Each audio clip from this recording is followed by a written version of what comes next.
Hi, I'm Liz Dell from Soul Care Psychology, and this short video is explaining a little bit more about emotions. A lot of people come to therapy because they're very emotionally reactive.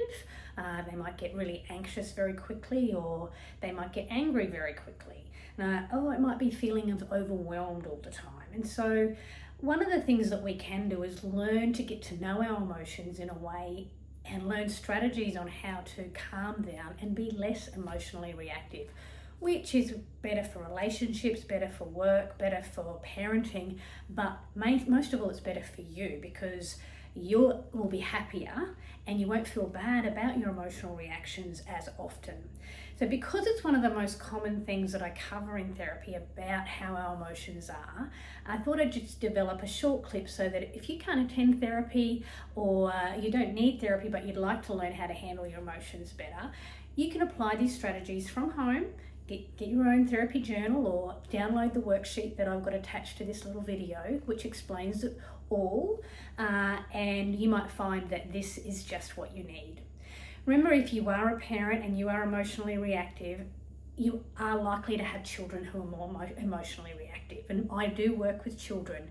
Many times, the parents come because their children have tantrums, or their children have very difficult emotions. And one of the things that's important for me to teach parents is how to manage their emotions so that they are showing a good example to their children, because we tend to reproduce what we are, and we model our housekeeping skills, we model our health behaviours, and we model our emotional behaviours to our children. So they will see what we do and be more likely to be like that. So one of the ways I like to explain emotions is from the analogy of a fire. Emotions are like a fire, and while fire is usually, it can be good, can bring heat and energy, if it's out of control, it can also bring a lot of destruction, and emotions are like that too. So there may have been times, well, there's times when we all have said things or done things when we're emotionally charged that we later regret or cause us difficulty. So emotions are like fire, and small fires can start quite easily, but it takes certain things to keep them going. Emotions can be triggered quite easily as well, but it also takes certain things to keep emotions going. So after a fire starts, what we do, so what we put on it, will either stop it or keep it going. So if we feed it with tinder or little twigs, and if we're out in the bush, and wood, it will keep going. Whereas if we put water on it, or sometimes if it's a little fire like a match, we can blow it out. And emotions are the same. Once an emotion is triggered, what we think or do will either wind that emotion up or wind it down. And that's the key message I want you to understand today, is we often can't control what happens to us and those immediate reactions we have, but we can then think something different or do something different, which will either calm us down or actually inflame us. And so you can learn how to control the fire, and you can learn how to manage or regulate your emotions. So the sparks and the flames of like striking that match to make the fire is what we call a trigger for emotions. It's some of the feelings of emotions are strong and they're triggered by many things. So knowing your triggers is really important. Then helps plan for difficult situations. So if something has triggered you today, it is likely to trigger you again. And just saying, I'm not going to be like that next time, doesn't work as well as knowing what that trigger was and then planning ahead. Your trigger can be anything. So it might be things like, just say you're a parent, it might be the kids not being obedient and you just find yourself, rising to anger more and more. Or it might be somebody asking you to do something and you don't really want to do it, or you've already got a lot on. And so it's that feeling of anger or stress when somebody asks you to do something you don't really want to do. Or even someone saying something that's a bit challenging, like not agreeing with your opinion, or saying something challenging in a way that you don't really understand if it's in a work situation. That can trigger anxiety or anger. So knowing, and on the form that I have put online, you can have a look at the different emotions and think about the situations and the triggers, what happens in your body when that happens, and what your thoughts are. Now, this is something that some people can do themselves, but some people do need help from a therapist to kind of understand what the feelings in their body are or be aware of their thoughts. So what happens next? So we might know our triggers, kids not being obedient or somebody saying something challenging. What you then think will either keep that going and make it worse or can dampen it down. So with fire, if there's no fuel, the fire goes out. Or if you use water, the fire goes out, or an extinguisher if it's a big fire. So thoughts are like fuel to the fire of your emotions. Remember that. Thoughts are like fuel to the fire of your emotions. So some thoughts will increase the intensity and some thoughts, usually on purpose, thoughts that we've thought on purpose will decrease it. So things like, if your kids are not being obedient, if you say something like, what is wrong with them, that's going to make you more angry towards them. Or if you think, I'm a terrible parent, that's another thought, it's going to make you feel bad about yourself.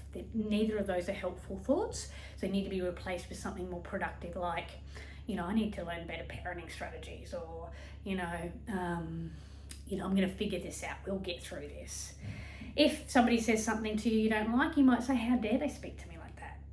Or who do they think they are? Or what are their expectation is too high, and that thought will make you feel worse. Having a thought like, you know what, I can figure this out, it's okay for them to ask me that, I can do it a bit later. Those thoughts will help you calm down. So knowing the thoughts that you're having and whether they are increasing your emotion or decreasing it is really important. Now, the other thing with emotions is the conditions. The other thing with fire is conditions. If it's been raining and damp, it's very unlikely that a fire will get out of control. If it's really hot and sunny, we have total fire bans at times because of that, because it's very easy. And the conditions of our life, not weather conditions for a fire, but the conditions of our life do have big influence on whether we can manage our emotions and stay calm or whether we're more reactive. So conditions like being tired, much more reactive if you're tired, or hungover, that's a really big one. Feeling hungover, you can't tolerate things like you normally can tolerate them, whether it be your children or at work or your spouse. Running late, so that's a condition, so just say you're running late for something, you're a lot more anxious, you're a lot more reactive. If something doesn't go your way, you're much more likely to have a strong reaction that you'll later regret. Being overscheduled. So we are so busy these days that people often try and cram far too much into their lives, and then when somebody asks them to do something simple that's on top of what they've already done, they might have a reaction that's they then regret. So knowing the conditions and then setting yourself up for success.